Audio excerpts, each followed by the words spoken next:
एक बार की बात है। एक लड़का था, उसका नाम सबल था, जो नगर में रहता था। वह अपने जीवन से बहुत निराश था। उनकी निराशा का कारण ये था कि वह अब तक अपने जीवन में कुछ नहीं कर रहा था। उसके माता पिता उसे ताने मारते थे कि आपके सभी मित्र कुछ न कुछ कर रहे हैं, लेकिन आप अभी भी घर बैठे हैं। दोस्तों के बीच भी अक्सर उनका मजाक उड़ाया जाता था। वह कहीं जाता तो लोग उससे पूछते कि आप क्या कर रहे हैं। उसे यह बताने में भी शर्म आ रही थी। वह कुछ नहीं कर रहा था। धीरे धीरे उसने रिश्तेदारों से मिलना जुलना कम कर दिया और लोगों से मिलना भी बंद कर दिया। वह ज्यादातर समय घर पर ही रहता है। वह अकेला रोता है और भगवान को कोसता है और अपनी किस्मत को दोष देता है। अब उसे अपना जीवन बोझ लगने लगा था। कभी कभी वह सोचता कि कब वह कुछ करने के योग्य बनेगा, और फिर वह सोचता कि जिंदा रहने से अच्छा मर जाना है। एक दिन वह अपने नगर की एक गली से गुजर रहा था। तभी उसने देखा कि एक उपदेशक दुख और परेशानियों पर उपदेश दे रहा है। वह भी उसी भीड़ में सबसे पीछे बैठ गया और गुरु के प्रवचन सुनने लगा। उपदेशक कह रहा था, दुख एक शिक्षक की तरह है जो हमें जीवन की सच्चाई दिखाता है और हमें जीने का सही तरीका सिखाता है। आप चाहें तो जिंदगी जीना भी सीख सकते हैं। गुरुजी उपदेश दे रहे थे कि तुम चाहो तो कुछ भी हासिल कर सकते हो, और अगर चाहो तो एक कोने में बैठकर रो सकते हो। इन सभी बातों को सबल ध्यान से सुन रहा था, लेकिन शिक्षक की यह बातें पसंद नहीं आई। उसने खड़े होकर कहा कि कुछ भी सिखाने से दुख दूर नहीं होता। इसमें केवल दर्द होता है। दुख की पीड़ा अनंत है। ऐसा लगता है कि इसके बाद कुछ होने वाला नहीं है। इससे कुछ भी फर्क नहीं पड़ता है। इसके सामने तो मौत भी छोटी लगती है। उपदेशक ने कहा, फिर तुम्हारा दुख क्या है? सबल ने उसके सामने अपनी सारी व्यथा सुनाई और पूछा, मेरे दुख का कोई उपाय है तुम्हारे पास? ये सुनकर शिक्षक मुस्कुराए और बोले, तुम उस दिन मेरे पास आओ जब आपके जीवन में वास्तविक दर्द हो। मैं आपकी समस्या का समाधान अवश्य करूंगा। ये कहकर गुरु वहां से चला गया। सबल ने सोचा, कहीं मेरा दुख नकली तो नहीं है? क्या मैं जिस दर्द से गुजर रहा हूं वह नकली है? मेरा दुख कोई नहीं समझ सकता। जब माँ बाप नहीं समझते तो गुरु क्या समझेगा? उनके दुखों से व्यथित होकर सबल ने एक फैसला लिया कि अब वह कुछ करेगा। सबल ने एक छोटा व्यवसाय शुरू किया, पर उसे सफलता नहीं मिल रही थी। लेकिन उसके घरवाले पूछते हैं कि क्या वह कुछ कोशिश कर रहा है। वह अपने व्यवसाय में लगा रहा और धीरे धीरे उन्हें सफलता मिलने लगी। फिर उसने गति पकड़ी और केवल 3 साल के अंदर ही वह एक बड़ा बिजनेसमैन बन गया।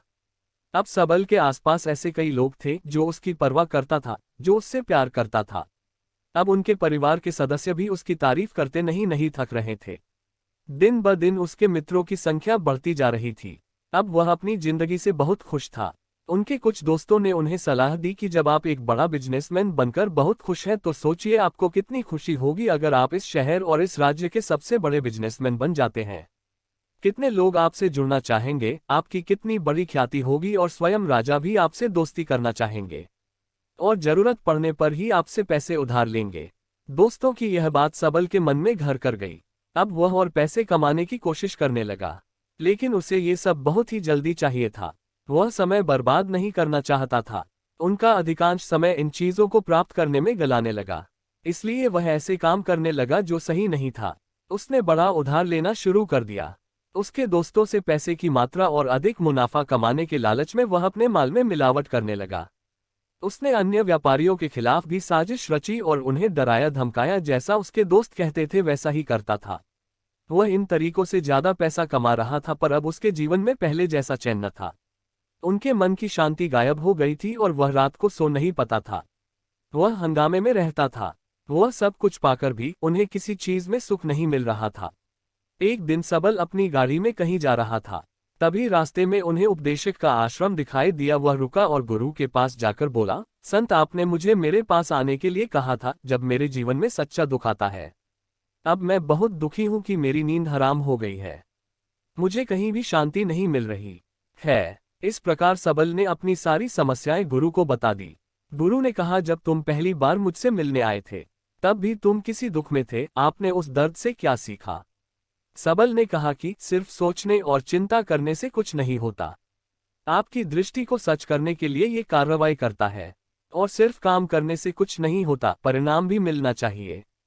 जब आपको लगता है कि आपका लक्ष्य हासिल नहीं होने वाला, तब राह में चाहे कितनी भी मुश्किलें आ जाएं, मन कितना भी निराश क्यों न हो, कितना भी लगता हो कि अब कुछ नहीं होने वाला है, तभी विश्वास करें, मैं जो भी कर रहा हूं उसमें अवश्य सफल होऊंगा। लोग केवल सफल लोगों का सम्मान करते हैं। कोई कितना भी अच्छा क्यों न हो, वह हमेशा लोगों की नजरों में बोझ बने रहते हैं। ये सब सुनकर उपदेशक मुस्कुराया और बोला, जब आपके पास है तो यह वास्तविक दुख नहीं है। अपने जीवन में वास्तविक दुख आए तब मेरे पास आओ, मैं उसे ठीक कर दूंगा। सबल ने जाते समय साधु को सोने के सिक्कों से भरा घड़ा भेंट किया। घड़े को देखकर गुरु ने कहा कि यह मेरे किसी काम का नहीं है। उस पेड़ के नीचे गड्ढा खोदकर गाड़ दो। सबल ने घड़े को पेड़ के नीचे दबा दिया, जैसा कि गुरु ने बताया, और वहां से चला गया। कुछ दिनों से कारोबार ठीक चल रहा था, लेकिन व्यापार के गलत तरीके के कारण धीरे धीरे उसे व्यापार में घाटा होने लगा। उसकी सारी दौलत धीरे धीरे खत्म होने लगी और एक दिन ऐसा भी आया जब उसके पास कुछ भी नहीं बचा और उस पर कर्ज का बोझ चढ़ गया था, परंतु वह निश्चिंत था, क्योंकि उसने अपना सारा कर्ज अपने दोस्तों से लिया था। उसने सोचा कि उसके दोस्त बुरे वक्त में उनके साथ खड़े रहेंगे, लेकिन ऐसा कुछ नहीं हुआ। जैसे ही बुरा वक्त आया, दोस्त पहले उससे कर्ज मांगने लगे। अगर उसने कर्ज नहीं लौटाया, उन्होंने उसे जान से मारने की धमकी भी दी। उनके सभी शुभचिंतक और प्रियजन उससे दूर हो गए। उसके दोस्त जो उसके साथ मस्ती किया करते थे, अब उससे दूर भाग रहे थे। उसका परिवार उसकी गलतियां और कमियां गिनने लगा। उनकी सारी संपत्ति नीलाम कर दी गई और उसके पास कुछ भी न बचा। जब उसने अपने पिता से मदद मांगी, पिता ने कहा कि मेरे पास थोड़ी सी संपत्ति है, मैं तुम्हारी माँ को क्या कहूंगा अगर मैं तुम्हें दे दूं। ये संपत्ति हमारा अंतिम उपाय है। सबल के मन में गहरा दुख छा गया। उसके आसपास कोई नहीं था जो उनके दुख को समझ सके, जो उसे संभाल सके। जनता के इस विश्वासघात के कारण वह अंदर से टूट चुका था। वह सोचने लगा कि अब जीने का क्या मतलब है, अब मौत ही मेरा सहारा है। वह आत्महत्या करने के लिए पहाड़ी पर जा रहा था, तब से उसे याद आया कि उस शिक्षक ने उससे कहा था, मेरे पास आओ जब तुम्हारे जीवन में वास्तविक दुख हो। सबल गुरु के पास गया और अपनी सारी व्यथा सुनाई। आंखों में आंसू लिए उसने कहा, हे गुरुजी, मेरे दुख का निवारण कीजिए। गुरु ने कहा, जब जीवन में असली दुख होता है तब मेरे पास आ जाना, मैं इसे जरूर ठीक करूंगा। सबल ने कहा कि ये क्या हो रहा है, मेरी जिंदगी में अभी दुख नहीं है तो आखिर असली दुख क्या है। गुरुजी ने सबसे कहा कि पहले आप मुझे बताओ, आपने अपने दुख से क्या सीखा। सबल ने कहा कि मैंने वह सीखा, जो लोग हमारे जीवन में आते हैं वह हमारी सफलता और प्रगति के कारण वो हमें धोखा जरूर देंगे, क्योंकि बुरे समय में वे हमारे साथ नहीं खड़े होंगे। वे अच्छे समय में ही हमारा फायदा उठाएंगे और बुरे समय में हमें छोड़ देंगे। उन लोगों पर ही भरोसा करें जो हमारे बुरे समय में हमारे साथ खड़े रहते हैं। लेकिन ऐसे लोग बहुत कम होते हैं, लेकिन जिनके पास है उन्हें उनकी सराहना करनी चाहिए, उनका अपमान नहीं करना चाहिए। मैंने कभी भी किसी के खिलाफ साजिश नहीं रखना चाहिए। अपना काम ईमानदारी और धैर्य से करें और कभी लालची मत बनो। अपने सारे दुख दर्द और अनुभव बयां करने के बाद सबल गुरुजी के सामने आंखों में आंसू लिए बैठ गया। कुछ देर बाद साधु उठे और पेड़ के नीचे एक गड्ढा खोदा और घड़ा निकाल लिया, जो सोने के सिक्कों से भरा हुआ था। उसने सबल को देकर कहा, मेरे पास आओ जब तुम्हारे जीवन में वास्तविक दुख हो। सबल ने अपने शिक्षक को धन्यवाद दिया और उसे प्रणाम करके चला गया। उस पैसे से उन्होंने एक छोटा सा व्यवसाय शुरू किया। अब वह छोटा व्यापारी बनकर भी खुश हैं। उन्होंने पूरी लगन और ईमानदारी से कारोबार किया। जल्द ही वह अपने शहर का एक बड़ा व्यापारी बन गया। उनका जीवन सुख सुविधाओं से भरा हुआ था। लेकिन कोई कितना भी अच्छा क्यों न हो, लेकिन जीवन में दुख आता है। तो सबल के जीवन में भी दुख आते थे, अपने माता पिता की मृत्यु के रूप में। वे दोनों एक ही दिन मर गए। सबल अपने माता पिता से बहुत प्यार करता था, इसलिए उनके निधन से उन्हें गहरा सदमा लगा। वह शवों को ले गया, दोनों को शमशान घाट ले गया, जहां अंतिम संस्कार किया गया। वहां उसने अपने माता पिता का शव जलता हुआ देखा तो उनका मन बेचैन हो उठा। उसके मन में कई सवाल उठने लगे। वह घर वापस आ गया, इसलिए उसने अपने माता पिता के घर और संपत्ति को देखा, जिसके लिए उनके पिता हमेशा लड़ते रहे। आज जो छूटा पड़ा है, जिन्होंने इसकी देखभाल की, इसके लिए लड़ने वाले इस दुनिया से चले गए। उसके पिता ने जो कुछ कमाया वह सब यही रह गया। एक दिन पहले तक उसके पिता मारपीट करते थे किसी के साथ उसकी संपत्ति के लिए। आज वो खुद इस दुनिया से चले गए। उसका मन ऐसे अनेक विचारों के बवंडर में था। वह अंदर से अकेला और डरा हुआ महसूस कर रहा था।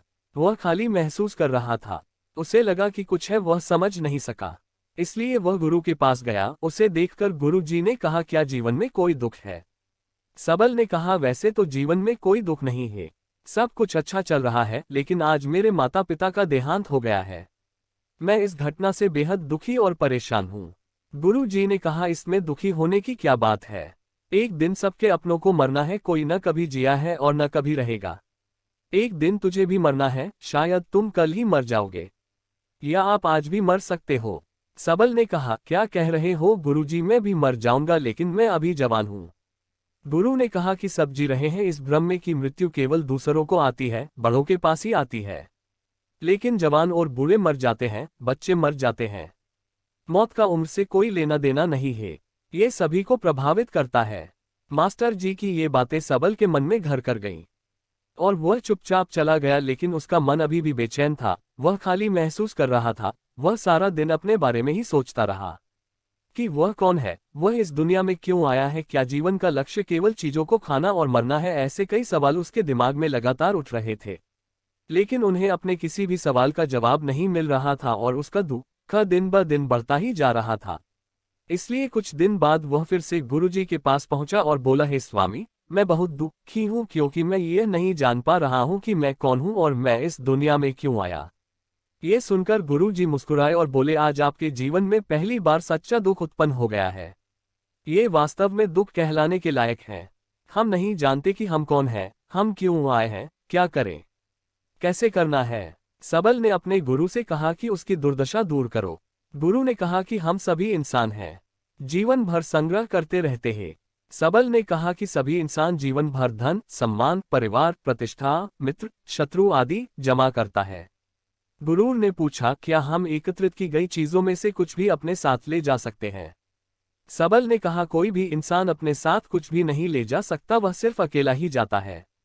मेरे माता पिता भी अपने साथ कुछ भी नहीं लेकर गए, सब कुछ, धन संपत्ति वैभव सब कुछ यहाँ पर छोड़कर गए।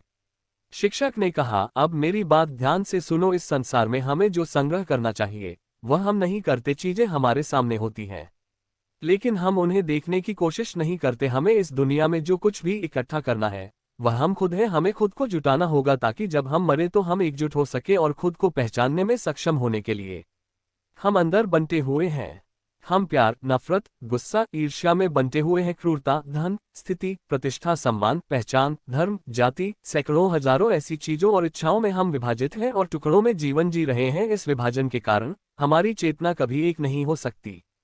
हमारी चेतना शक्ति बिखरी हुई है, इसलिए हमारे पास इतना समय नहीं है, इतनी ऊर्जा नहीं कि हम मुड़ सकते हैं और अपने भीतर देख सकते हैं। वास्तव में धन, सम्मान और सुविधाओं का अभाव, लोग इसे दुख समझते हैं और जीवन भर के लिए जो दुख कहकर रोते रहते हैं और समाधान खोजने का प्रयास करते रहते हैं, उन्हें अपना समाधान कभी नहीं मिलेगा, क्योंकि जिसे लोग दुख कहते हैं वह वास्तविक दुख नहीं है। ये सिर्फ एक आदमी की इच्छा है, उसकी इच्छा कभी पूरी नहीं होती, इसलिए व्यक्ति को कभी उनके प्रश्नों का समाधान नहीं मिलता। इसलिए इन सब से परे, यदि आप अपने दुखों का अंतिम समाधान चाहते हैं तो सबसे पहले खुद को समेटो। इस दुनिया से अपनी ऊर्जा वापस ले लो और इकट्ठा करो। अपने आप पर ध्यान केंद्रित करो, स्वयं पर ध्यान दो। अपने मृत्यु से पहले अपने आप को जानने की कोशिश करो, बिखरो मत। सबल ने कहा, तो गुरुजी, क्या हम इस संसार को छोड़ दें? हमारी सभी इच्छाओं को मार देना चाहिए, किसी से प्रेम नहीं करना चाहिए, धन संग्रह नहीं करना चाहिए, सम्मान की आशा छोड़ देनी चाहिए। शिक्षक ने कहा कि भावनाओं और इच्छाओं ऐसे बिखरे हुए मनुष्य में से निकल आओ, जैसे कोई पत्थर पहाड़ से गिरे जिस पर पर्वत का कोई वश नहीं है सिवाय देखने के। परेशान होना और कुछ खोना, वैसे ही बिखरे हुए मनुष्य की इच्छाएं बेकाबू और दर्दनाक हैं। उसका अनियंत्रित मन इच्छा करता रहता है और कल्पना करता रहता है, और ये दुख देता है। लेकिन जब एक व्यक्ति अपने मन को एकत्र करता है तो वह जो कुछ भी करता है वह उसके नियंत्रण में होता है। फिर उसकी इच्छा से इच्छाएं भी उत्पन्न होती हैं। सबल ने कहा कि आपने मेरे असली दुख का समाधान कर दिया। आपका बहुत बहुत धन्यवाद। अब से मैं खुद को समेटने, खुद को तराशने की कोशिश करूंगा। गुरुजी ने कहा कि मानव शरीर में बहुत ऊर्जा और शक्ति है, लेकिन ये फालतू के कामों में बटा हुआ है, बेकार की बातों में लगा हुआ है।